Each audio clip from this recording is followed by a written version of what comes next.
কথার আঘাত তীরের আঘাতের চেয়ে অনেক বেশি কঠিন। আপনি তীর মেরে যদি সিনা ছেদা করে দেন, এটা ওষুধ দিয়ে হয়তো ঠিক করে ফেলা যাবে, আর মনে থাকবে না, একদিন শুকিয়ে যাবে এই কাটা।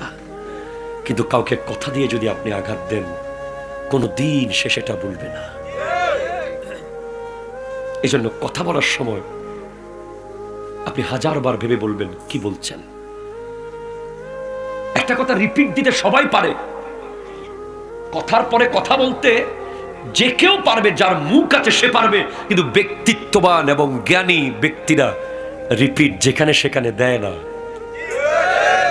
কারণ কথার জাকাত হচ্ছে, জ্ঞানের জাকাত হচ্ছে মূর্খের কথা সহ্য করা।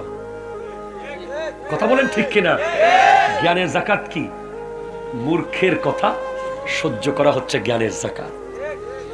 ইমাম আবু হানিফা রাহমাতুল্লাহ আলাইহি বলছেন, পৃথিবীর সব মানুষকে আমি হারাতে পারবো ডিবেট করে, কিন্তু কোনো মূর্খ যদি আমার সাথে প্রতিযোগিতায় লিপ্ত হয়, আমি তাকে হারাতে পারবো না, আমি হেরে যাব। অহংকার সফলতাকে জায়গায় শেষ করে ফেলবে। এই জন্য খুব ভয় লাগে আমাদের, খুব ভয় লাগে, অনেক ভয় লাগে কোন সময় আমার আচরণে অহংকার চলে আসছে। খুব ভয়ে ভয়ে থাকি।